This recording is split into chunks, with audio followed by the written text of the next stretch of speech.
Donnons un ou deux exemples. Ad-du'a. Ad-du'a huwa al-ibada. L'invocation, de laquelle le prophète alayhi salatu wa sallam disait, l'invocation, c'est l'adoration. L'invocation ne peut être vouée qu'à Allah. On ne doit invoquer qu'Allah seul et sans associé. Wa anna al-masajida lillah fala tad'u ma'a Allahi ahad. Et les mosquées sont pour Allah, n'invoquez donc personne d'autre avec Allah. Autre exemple de pure adoration, as-sujud, la prosternation. La prosternation. Fala tasjudu lish-shamsi wala lil-qamari wasjudu lillahi alladhi khalaqahunna in kuntum iyyahu ta'budun. Comme il le dit subhana, ne vous prosternez donc pas devant le soleil ni devant la lune, mais prosternez-vous devant celui qui les a créés, c'est-à-dire Allah, si toutefois c'est lui que vous adorez. Et deuxièmement, donc les adorations qui n'en sont pas à l'origine, je m'explique, il dit, il s'agit d'actes et de paroles au caractère neutre,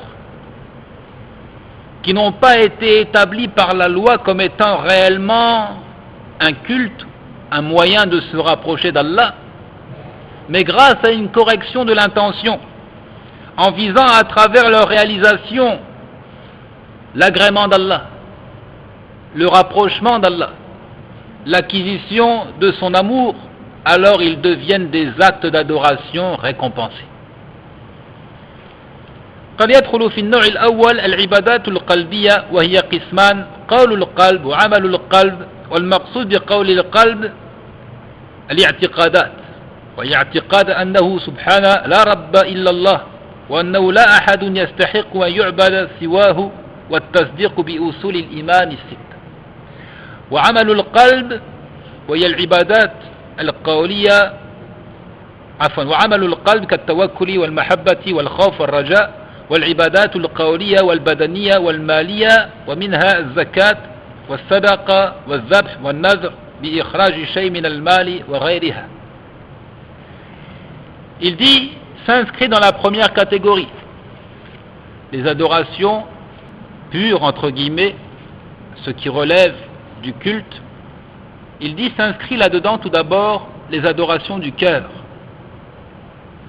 Et cela englobe deux points, la parole du cœur et l'acte produit par le cœur. Qu'est-ce que la parole du cœur? Pour un francophone, ça paraît étrange. Qawlul qalb. C'est ce que l'on nomme en français les convictions, les croyances. C'est le fait d'ajouter foi à toutes les informations délivrées par Allah subhanahu wa ta'ala. Comme de croire qu'il n'y a pas d'autre souverain qu'Allah, de croire que nul autre que lui mérite l'adoration, de confirmer et de reconnaître les 6 piliers de la foi. Tout ça, ça s'appelle qawlul qalb, la parole du cœur. Vous voyez qu'en français on parlera de croyance, de conviction, de credo. Et également l'acte du cœur. Les exemples sont nombreux, l'amour, la crainte, l'espoir, la confiance, ce sont des actes produits par le cœur. Et là encore, pour le francophone, il serait peut-être plus juste de parler de sentiments, d'amour, de crainte, d'espoir. Puis vient également dans cette première catégorie les adorations de la langue, produites avec la langue. L'évocation d'Allah, le rappel, l'invocation, la psalmodie du Saint-Coran, l'enseignement, la prédication, ordonner le convenable, interdire le blâmable, tout cela avec l'usage de la langue.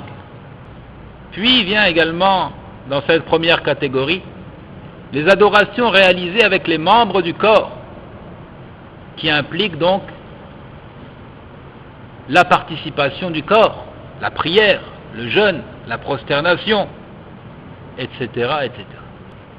Enfin, l'adoration d'ordre matériel ou encore financière, c'est-à-dire qui implique la dépense d'argent, comme l'acquittement de l'impôt divin, az-zakat, le versement des aumônes, le sacrifice d'une bête, etc., etc. Et il faut comprendre qu'il y a une relation étroite entre toutes ces catégories. Par exemple, une adoration telle que le pèlerinage est à la fois parole du cœur, dans le sens où le croyant doit confirmer que le pèlerinage est une obligation dictée par la loi. Action du cœur, parce que le pèlerinage nécessite la pureté de l'intention. Également, les membres du corps, il faut déambuler dans les lieux saints, et l'argent pour voyager jusque la Mecque. Tout cela entre en jeu pour la réalisation du pèlerinage. Brièvement donc, يقول ويدخل في غير المحض ثلاثة أمور. Pour conclure, il dit s'inscrit dans la deuxième catégorie cette fois-ci. Ce qui n'est pas purement cultuel, trois choses. Premièrement, فعل الواجبات والمندوبات التي ليست في الأصل عبادات.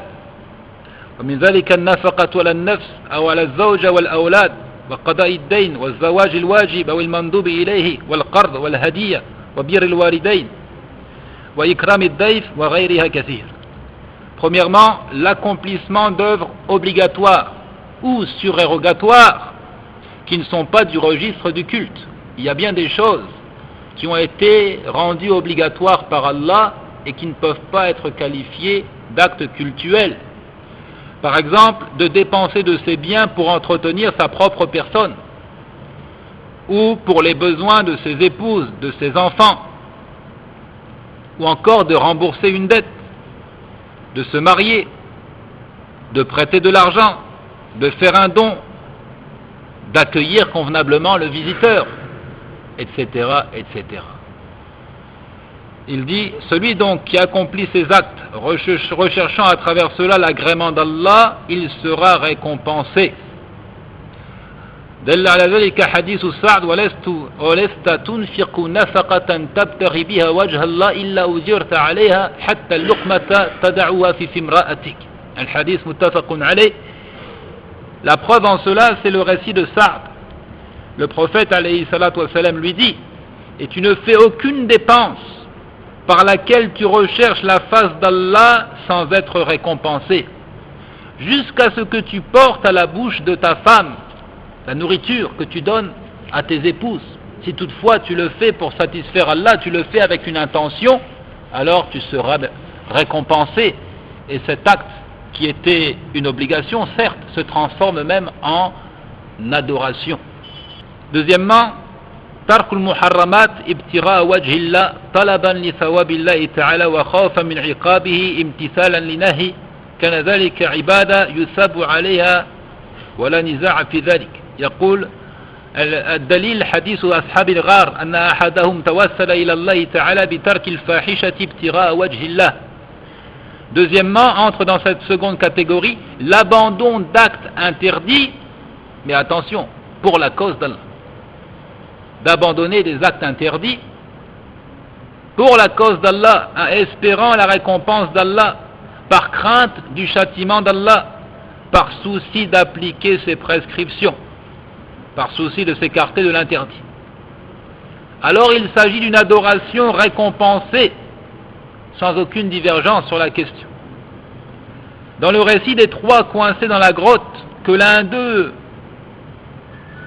a invoqué Allah et s'est rapproché de lui, citant son abandon de la fornication, recherchant à travers cela la face d'Allah. Il avait délaissé la fornication pour la cause d'Allah. Dans ce cas-là, l'abandon d'un acte interdit pour la cause d'Allah se transforme en adoration récompensée, rétribuée par Allah. Également dans le récit de Abu Huraira, وَإِن تَرَكَهَا مِنْ أَجْلِي فَاكْتُبُوهَا لَهُ حَسَنَةً. Le récit de Abu Huraira, celui qui a l'intention de faire une mauvaise action, ne l'inscrivez pas jusqu'à ce qu'il s'exécute. S'il l'accomplit, inscrivez-la lui comme son équivalent, donc une seule mauvaise action. Et s'il l'abandonne, il dit min ajli, pour moi. S'il l'abandonne pour moi, inscrivez-la lui comme une bonne action. Mais ici, il faut nécessairement une intention. Pour moi, on délaisse l'interdit pour Allah, afin d'être récompensé. Et troisièmement et dernièrement, fi'lul mubahat ibtira wajhillah entre dans cette seconde catégorie, l'accomplissement d'œuvres au caractère neutre, recherchant par là la satisfaction d'Allah. Au caractère neutre, tel que le fait de manger, de boire, de dormir. Lorsque l'on fait cela avec l'intention de satisfaire Allah, encore une fois, on est récompensé. Il dit ici قال معاذ لما قال له أبو موسى الأشعري كيف تقرأ القرآن قال أنام أول الليل فأقوم وقد قضيت حزبي من النوم فأقرأ ما كتب الله لي فأحتسب نومتي كما أحتسب قومتي. فيما رواه البخاري, on va donner l'exemple, la parole de Muaz qui dit à Abu Musa al-Ash'ari qui le questionnait: comment récites-tu le Coran, c'est-à-dire dans la prière nocturne? Muaz ibn Jabal de dire: je dors au début de la nuit, je me lève et je m'aperçois que j'ai dormi le temps où j'avais pensé me lever pour prier et réciter mon hizb. Alors je lis ce qu'Allah m'a prescrit, et il dit, et c'est ce qui nous importe ici, et j'espère trouver ma récompense pour mon sommeil, tout comme je l'espère pour ma prière nocturne.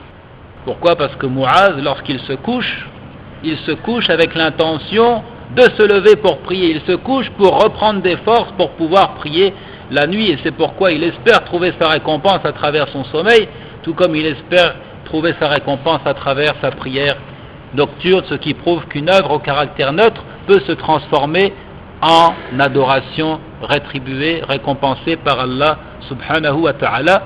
Nous avons donc évoqué aujourd'hui la seconde règle, al-ubudiyya naw'an, ubudiyya qasriyya wa ubudiyya ikhtiyariyya. L'asservissement est de deux types, un asservissement imposé et un autre volontaire, ou encore qui relève du choix de l'individu. Wallahu ta'ala a'lam, wa sallallahu wa sallama ala nabiyyina wa ala alihi wa man wala, walhamdulillah.